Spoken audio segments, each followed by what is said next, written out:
কাজিৰঙাৰ বাগৰিত 4 কোটি টকাৰ য়াবা টেবলেট জব্দ কৰা হৈছে। এখন ট্ৰাকসহ জব্দ কৰা হৈছে 80,000 য়াবা টেবলেট। চালকৰ কেবিনত নিৰ্মাণ কৰি গোপন চেম্বাৰ কৰি আনিছিল আৰু সেই য়াবা টেবলেটখিনি উদ্ধাৰ কৰা হৈছে। AA01DD4322 নম্বৰ ট্ৰাকখনত সৰবৰাহ কৰিছিল য়াবা টেবলেটখিনি। ট্ৰাকখনৰ চালকসহ আন এজন লোকক আটক কৰিছে কলিয়াবৰ আৰক্ষীয়ে। আটক হোৱা দুইজনৰ নাম ৰফিকুল ইছলাম, ধৃত দুইৰে ঘৰ হৈছে গোৱালপাৰাত।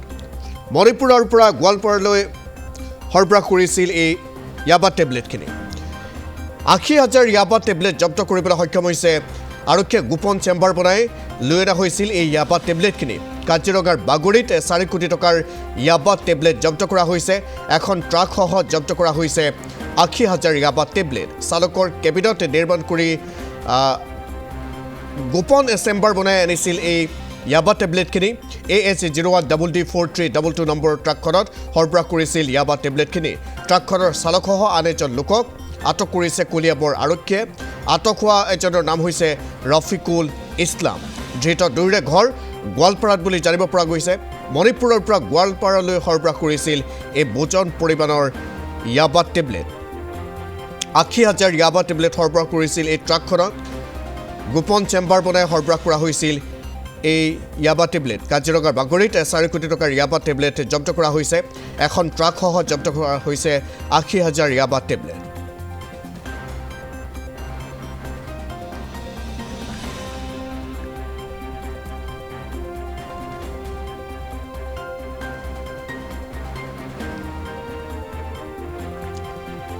পুনৰ উল্লেখ কৰিছোঁ, ওজন পৰিমাণৰ য়াবা টেবলেট জব্দ কৰা হৈছে। প্ৰায় 80,000 য়াবা টেবলেট জব্দ। কাজিৰঙাৰ বাগৰিত 4 কোটি টকাৰ য়াবা টেবলেট জব্দ কৰিবলৈ সক্ষম হৈছে আৰক্ষীয়ে। এখন ট্ৰাকত গোপন চেম্বাৰ বনাই আনিছিল এই য়াবা টেবলেটখিনি। কেবিনত গোপন চেম্বাৰ কৰি লৈ অনা হৈছিল য়াবা টেবলেট। চালকৰ কেবিনত নিৰ্মাণ কৰি অনা হৈছিল এই চেম্বাৰ। প্ৰায় 4 কোটি টকাৰ য়াবা টেবলেট জব্দ কৰিবলৈ সক্ষম হৈছে আৰক্ষীয়ে।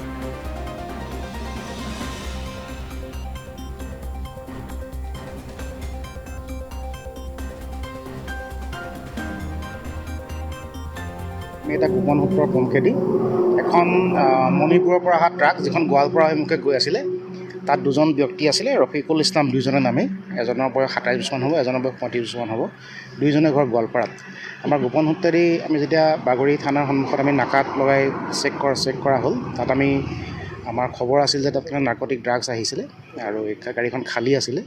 এতিয়া খালী গাড়ীখনৰ যেতিয়া ড্ৰাইভাৰৰ ওপৰৰ যিটো চেম্বাৰ আছে, সেই চেম্বাৰটো বনাই লৈছে আৰু চেম্বাৰত প্ৰায় 80,000 য়াবা টেবলেট পোৱা গৈছে, যিটো বজাৰ মূল্য প্ৰায় অলমষ্ট 4 কোটি টকাৰ হ'ব বুলি অনুমান কৰা গৈছে।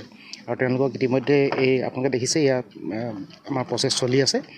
কাৰাগাত কৰা হ'ব আৰু তেওঁলোকৰ লিংক ক'ত আছে সেইখিনি ফৰৱাৰ্ড আৰু বেকৱাৰ্ড লিংকেজ বিচাৰ কৰা হ'ব। এইখিনি তেখেতলোকে কোৱা মতে গুৱাহাটীলৈকে নিবলৈ কৈছিলে। গুৱাহাটীৰ পৰা বেলেগ কোনোবা মানুহে তেওঁলোকৰ পৰা এইখিনি ৰিচিভ কৰাৰ কথা আছিলে। আমাৰ যিখিনি এতিয়ালৈকে প্ৰাৰম্ভিক তথ্যত পোৱা গৈছে বা এইখিনি অনুসন্ধানত ওলাব।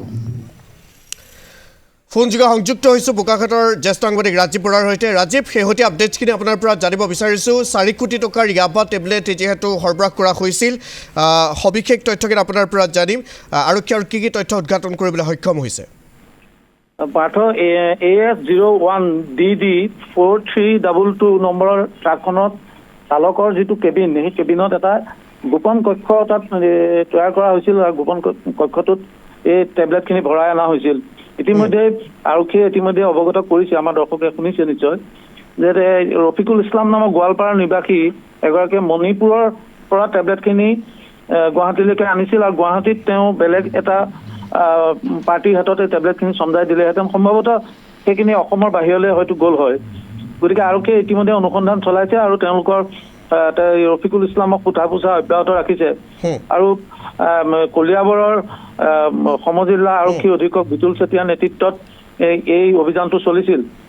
গোপন তথ্যৰ ভিত্তিত তেওঁলোকে বাগৰি থানাৰ ওচৰত তেওঁলোকে খাপিতি আছিল আৰু ট্ৰাকখন যেতিয়াই সেই স্থানত আহি পাইছিল তেতিয়াই ট্ৰাকখন তেওঁলোকে জব্দ কৰি তালাচী কৰে আৰু তালাচীত এই টেবলেটখিনি থকাৰ তথ্য লাভ কৰে আৰু টেবলেটখিনি ইতিমধ্যে জব্দ কৰিছে। আৰু এটা কথা আমি ক'ব লাগিব যে বোকাখাতৰ মণিপুৰৰ পৰা নাগালেণ্ড মণিপুৰ হৈ বোকাখাতৰ মাজেদি এই সময়ছোৱাত নিশাৰ ভাগত যথেষ্ট অসামাজিক কাৰ্যকলাপো সংঘটিত হয় আৰু এনেধৰণৰ আপত্তিজনক যিসমূহ বস্তু এই বস্তুখিনি সৰবৰাহ চলি থাকে। যিহেতু বাগৰি থানাখন এনেকুৱা এখন থানা যিখন থানাত এই উজনি অসমৰ পৰা যোৱা প্ৰত্যেকখন গৰু গাড়ীয়ে হওক চুপাৰী গাড়ীয়ে হওক অবৈধ যিসমূহ সামগ্ৰী কঢ়িওৱা যিসমূহ যান বাহন প্ৰায়ে বাগৰি থানাৰ সন্মুখত ধৰা পৰে। গতিকে বিতুল চেতিয়া এগৰাকী দক্ষ আৰক্ষী বিষয়া বোকাখাটত তেখেতে মহকুমা আৰক্ষী বিষয়া হিচাপে কৰ্মৰত আছিল। এই সময়ত তেওঁ কলিয়াবৰ সমজিলা আৰক্ষী অধীক্ষক হৈ আছে। গতিকে তেখেতে এই নেটৱৰ্কটোৰ সম্পৰ্কে তেখেত অৱগত আছিল আৰু তাৰ ভিত্তিতে এই ট্ৰাকখন জব্দ কৰিবলৈ সক্ষম হৈছে। গতিকে বৰ্তমান আৰক্ষীৰ সৈতে আমাৰ যোগাযোগ অব্যাহত আছে। আমাৰ কলিয়াবৰ সাংবাদিকগৰাকীয়েও তেখেতৰ আৰক্ষীৰ সৈতে যোগাযোগ অব্যাহত ৰাখিছে। গতিকে পৰৱৰ্তী সময়ত এই যিটো নেটৱৰ্ক আছে এই নেটৱৰ্কটো যাতে জালত পৰে তাৰ কাৰণে আৰক্ষীয়ে ইতিমধ্যে তৎপৰতা গ্ৰহণ কৰিছে। খুব সম্ভৱতঃ এই নেটৱৰ্কটো ধৰা পৰিব। কিন্তু লক্ষণীয় কথাটো হৈছে গোৱালপাৰাৰ ৰফিকুল ইছলামে মণিপুৰৰ ব্যক্তিৰ পৰা এই টেবলেটৰ যিটো সৰবৰাহ আৰু ইয়াবা টেবলেটটো ভাৰতৰ বাহিৰত পৰা অহা এটা টেবলেট।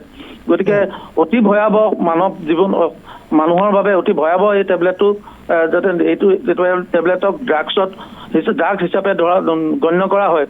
গতিকে মণিপুৰৰ পৰা এই যিটো সৰবৰাহ হয় এই সৰবৰাহ এতিয়া নহয়, এইটো দীৰ্ঘদিনীয়া এটা সৰবৰাহ আৰু ইয়াত যিসকল লোক জড়িত হৈ আছে এই জড়িত লোকসকলক যাতে পুলিয়ে পোখাই ধৰিব পাৰে তাৰ কাৰণে আৰক্ষীয়ে প্ৰচেষ্টা অব্যাহত ৰাখিছে। ঠিক আছে, ধন্যবাদ জ্ঞাপন কৰিছোঁ ৰাজীৱ বৰা সমগ্ৰ বিষয়টো সন্দৰ্ভত সবিশেষ তথ্যখিনি জনোৱাৰ বাবে।